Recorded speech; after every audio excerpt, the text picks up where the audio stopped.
आप देख रहे हैं BA न्यूज़ लाइव। खबर हमारी, फैसला आपका। इस वक्त की बड़ी खबर बरेली से ब्यूरो नागेश गुप्ता के साथ। बरेली आपातकाल दिवस 25 जून 1975 पर एक गोष्ठी का आयोजन किया गया।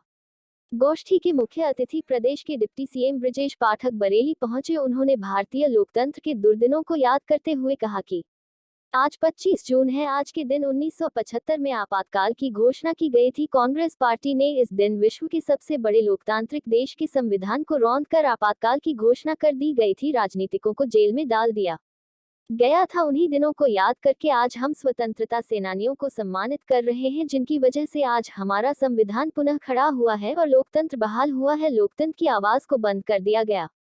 आपातकाल की घोषणा से भारत की स्वतंत्रता सेनानियों को भी जेल में भूतपूर्व प्रधानमंत्री स्वर्गीय इंदिरा गांधी ने डाल दिया था। रांची मेडिकल कॉलेज के छात्रों को उत्पीड़न किए जाने के संबंध में डिप्टी सीएम ने कहा कि मामला संज्ञान में आया है, मैं अपने स्तर से इसको देख लूंगा। कार्यक्रम के आयोजक विष्णु शर्मा ने डिप्टी सीएम ब्रजेश पाठक का स्वागत किया।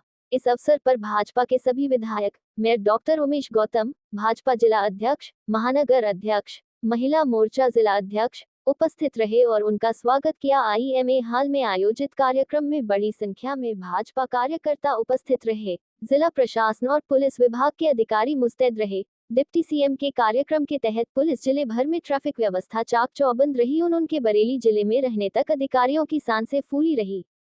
हम लोगों ने बरेली के सभी लोगों को, लोकतंत्र सेनानियां इकट्ठा होकर के उन काला दिनों को याद कर रहे हैं कि कांग्रेस पार्टी के हुकूमत में किस ढंग से संवैधानिक अधिकारियों को एकदम समाप्त कर दिया गया था, हिंदुस्तान के संविधान को तोड़ा मरोड़ा गया था, लोकतंत्र की धज्जियां उड़ाई गई थी। हम सब इकट्ठा होकर के कांग्रेस पार्टी के कुकृत्यों को आम जनता को दोबारा बताने का काम कर रहे हैं और उन लोकतंत्र सेनानियों का सम्मान कर रहे हैं जिनकी वजह से दोबारा भारतीय संविधान इस देश में लागू हुआ। उनका सम्मान करके अपने आप को हम बहुत प्रसन्न पा रहे हैं। अभी आपने एक मन से जिक्र किया था कि गांधी परिवार के वही लोग जो है अध्यक्ष हो सकते हैं जो उन्हीं के परिवार के लोग होंगे, क्या था वो? आप जानते हैं कि भारतीय जनता पार्टी शुचिता के साथ अपने कार्यकर्ताओं के बलबूते काम करती है समाज में, और हमारा कार्यकर्ता किसी भी पद पर मेहनत के बलबूते अपने कार्यों के बलबूते पहुंच सकता है, जबकि दूसरे दलों में कांग्रेस स्टूडेंट हड़ताल में बैठे हुए 3 दिन से, राजश्री मेडिकल के स्टूडेंट 3 दिन से हड़ताल में बैठे हुए हैं और उनकी प्रशासन सुनने वाला नहीं है। आप मुझे जानकारी दे रहे हैं और पूरी बात हम जानकारी करके काला दिवस के रूप में याद किया जाता है। लोकतांत्रिक अधिकारों को समाप्त कर दिया गया था, स्थगित कर दिया गया था। भारतीय संविधान में जो हमें मौलिक अधिकार मिले हैं वो सस्पेंड कर दिए गए थे। अखबार और समाचार चैनलों पर सेंसर था, कोई भी समाचार बगैर सेंसर के छप नहीं सकता था। हमें कुछ भी कहने की आजादी नहीं थी, यानी जो सरकार कहेगी, सरकार चाहेगी, वही हम अपने मुंह से कह सकते थे। पूरे देश में त्राहि मची थी। जनसंघ सहित बड़े वरिष्ठ नेता, उनको गिरफ्तार करके जेल भेज दिया गया था। अभी आदरणीय बीरन जी ने संस्मरण सुनाए। हमारे जनसंघ के जो शीर्षक नेता थे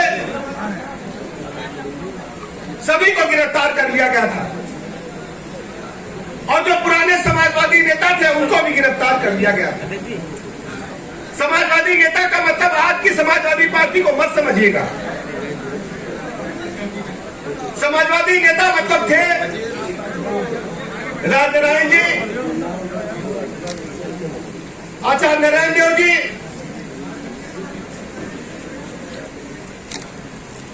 चंद्रशेखर जी। आज के समाजवादियों की तरह नहीं। वर्तमान में जिस समाजवादी पार्टी की आप सब चर्चा सुनते हैं, ये असली समाजवादी पार्टी नहीं है। असली समाजवादी पार्टी तो आचार्य नरेंद्र देव जी की थी, राजनारायण जी की थी। लेकिन इन लोगों ने समाजवादी पार्टी को झटके से एक परिवार के कब्जे में लाने का काम किया था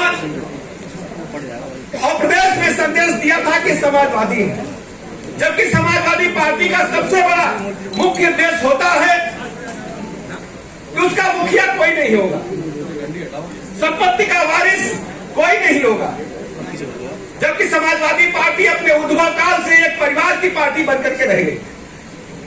इसलिए इस कंफ्यूजन को दूर करने के लिए इस विषय को मैंने आपके बीच में कहा। देश की आजादी की लड़ाई कांग्रेस पार्टी के नेतृत्व में लड़ी गई थी और उसके मुखिया महात्मा गांधी होते थे। जब अंग्रेजों से वार्ता चली कई चक्र में कि भारतीय जनता पार्टी का अगला राष्ट्रीय अध्यक्ष और दूर छोड़ दिया अगला प्रदेश अध्यक्ष कौन होगा, सारे सीनियर लोगों ने किसी को नहीं पता। यह है भारतीय जनता पार्टी। जिस लोकतंत्र की हम कसम खाते हैं, जिस लोकतंत्र के झंडे को लेकर के हम चलते हैं, उसमें किसी को कुछ नहीं पता कि हमारी पार्टी में किस कार्यकर्ता का चमत्कारिक रूप से नाम आगे आ जाएगा। और यही कार्यकर्ता बेस पार्टी, यही लोकतंत्र है। मैं भाइयों बहनों आपसे कहने के लिए आया हूं, बरेली क्रांति का गढ़ रहा है। बरेली से निकली आवाज पूरी दुनिया में गई है, पूरे देश में गई, पूरे प्रदेश में गई है। आज जहां भी आप जाओ, कम से कम लोकतंत्र सेनानियों के बारे में, कांग्रेस पार्टी के कुकर्मों के बारे में, उन लोगों ने किस ढंग से देश की सत्ता पर कई दशकों तक कब्जा किया। अब सोचिए, महात्मा गांधी और राहुल गांधी को लोग समझते होंगे एक ही खानदान के हैं, लेकिन कोई मतलब नहीं है। केवल गांधी इसलिए लगा लिया कि गांधी एक ऐसा नाम था जिससे उनको वोट मिल सकते थे, वोट के कारण अपने नाम बदल देना, ये कांग्रेस पार्टी नहीं समझ। इसलिए मित्रों, मैं बहुत बहुत आभार प्रकट करूंगा, अभिनंदन करूंगा भारतीय जनता पार्टी बरेली का, कितने बृहद स्तर पर उन्होंने कार्यक्रम आयोजित किया और आप सब आए। मैं सभी अपने लोकतंत्र सेनानियों का चरण वंदन करके उनका सम्मान करता हूं, यूपी गवर्नमेंट की तरफ से करता हूं, अपनी तरफ से करता हूं। यही कांग्रेस पार्टी और उनके जो सहयोगी दल हैं, इनको लोकतंत्र से कोई लेना देना नहीं है। यह सत्ता के भूखे लोगों का एक समूह है। इसलिए मेरे साथियों, आपसे मैं कहना चाहता हूं, मेरे जो लोकतंत्र सेनानी हैं उनको प्रणाम करने आया हूं, वंदन करने आया हूं, उनका आशीर्वाद लेने के लिए आया हूं। भारतीय जनता पार्टी चाहती है कि हमारे जो लोकतंत्र सेनानी उनका सम्मान हो। अटल जी बता रहे थे, पिछली बार जब 17 से 19 तक हमें इस विभाग को देखने का अवसर मिला था, राजनीतिक पेंशन विभाग, तो 5,000 रुपए प्रतिमाह पेंशन बढ़ाने का काम उत्तर प्रदेश सरकार द्वारा किया गया था। यह लोकतंत्र सेनानियों के प्रति सम्मान है और यह कोई अंतिम बात नहीं है। लोकतंत्र सेनानी हमारे हृदय में है, उनकी मेहनत, उनकी लगन, उनका समर्पण देश कभी भुला नहीं पाएगा और भारतीय जनता पार्टी तो इसके मूल में है। सारे के सारे नेता हमारे सीनियर लोकतंत्र सेनानी रहे हैं। इसलिए मैं सेनानी मित्रों से, बुजुर्गों से कहना चाहता हूं, आपके सम्मान की लड़ाई भारतीय जनता पार्टी मुख्य रूप से लड़ेगी। आपके झंडे को कभी झुकने नहीं देगी। जो आपके ऊपर लाठियां चली हैं, जो आपका रक्त बहा है, उस कर्ज को भारतीय जनता पार्टी हमेशा अपने ऊपर रखेगी। आपका सम्मान कभी झुकने नहीं देगी। मैं बरेली के लोगों से कहना चाहता हूं, तरह तरह के लोग आपके बीच में आते हैं। वर्तमान में समाजवादी पार्टी का हाल हम सब जानते हैं। समाजवादी पार्टी का जब गठन हुआ तो किस प्रकार गठन हुआ, ये हमारे पुराने मित्र जो मंच पर है, सामने बैठे दादा जानते होंगे, पत्रकार सीनियर जानते होंगे।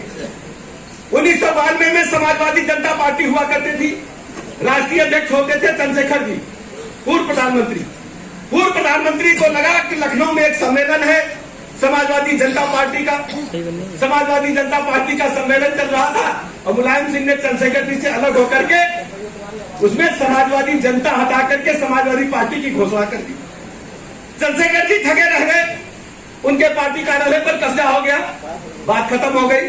तो समाजवादी पार्टी जो देश के समाजवादियों के आंदोलन का नेतृत्व करती थी, उनसे निकल करके एक परिवार में आ गए। परिवार का मतलब है, मुलायम सिंह जब बनाए तो राष्ट्रीय अध्यक्ष थे, उसके बाद उनके बेटे ने किस ढंग से कब्जा किया, पार्टी को किसी से छुपाया। हमने तो पहले मुगलों के बारे में सुना था कि पिता को धक्का दे करके कुर्सी पर बैठ जाते थे लोग। हमने और किसी को नहीं, किसी राजा को हमने धक्का देते हुए नहीं देखा, लेकिन मुगल शासकों को देखा कि पिता को, पुत्र को, भाई को, बहन को गर्दन काट करके जेल में डाल करके सत्ता पर कब्जा कर देते थे। लेकिन समाजवादी पार्टी के लोगों ने अपनी आंखों से देखा, आप लोगों भी नहीं देखा होगा कि पिताजी को ऐसे धक्का देके फट से कुर्सी पर कब्जा करता। ये वही समाजवादी पार्टी। और समाजवादी पार्टी में क्या हुआ, भैया चाचा का भी नाम ले रहे हैं, चाचा बुआ फूफा जो 17-18 एमपी थे सब चले गए, पता नहीं चला कहां चले गए। और हालत क्या हुई, आज अगर किसी के पास जाओ, किसी पत्रकार में से, किसी वरिष्ठ सामाजिक कार्यकर्ता से पूछो कि समाजवादी पार्टी का अगला राष्ट्रीय अध्यक्ष कौन होगा, तो लोग बताएंगे कि भाई जो राष्ट्रीय अध्यक्ष जी वर्तमान में है, उनका लड़का जब बड़ा होगा तो वही राष्ट्रीय अध्यक्ष होगा। कांग्रेस पार्टी के पास जाओ कि भैया राष्ट्रीय अध्यक्ष अगला कौन होगा, तो लोग कहेंगे कि राहुल जी जब शादी कर लेंगे और जब बच्चा जो बेटा होगा या बेटी होगी वही राष्ट्रीय अध्यक्ष होगी। या प्रियंका जी का भी दांव लग सकता है अगर राहुल गांधी सक्सेस नहीं। ऐसे ही सोचिए शिवसेना का हाल देखो। शिवसेना में देखो एक कैसे कैसे होता है, पिता मुख्यमंत्री है, बेटा कैबिनेट मिनिस्टर है, सर देखिए झुक ही नहीं सकता शर्म के मारे। ये लोकतंत्र है, जनता के टैक्स की मनी है, लोगों ने सेवा का व्रत लिया है, संविधान की शपथ ली है, बापू देकर मंत्रिमंडल में। श्रीलंका क्यों गया जानते हैं? श्रीलंका का तख्ता क्यों पढ़ता है? सब जानते हैं, इतिहास जो अखबार पढ़ते हो पढ़िएगा जरा। अब चले जाइए उधर तेलंगाना में, चंद्रशेखर जी ने पार्टी बनाई तो बेटी पार्टी चला रही है। दूसरा जो आंध्रा में देखेंगे तो वाईएसआर कांग्रेस है, तो वो चले गए तो उनके बेटी की पार्टी हो गई। अन्ना द्रुमुक के बारे में आप सब जानते हैं। इस समय केवल भारतीय जनता पार्टी है जो सबसे पीछे बैठा बूथ अध्यक्ष है, वो भी राष्ट्रीय अध्यक्ष हो सकता है। और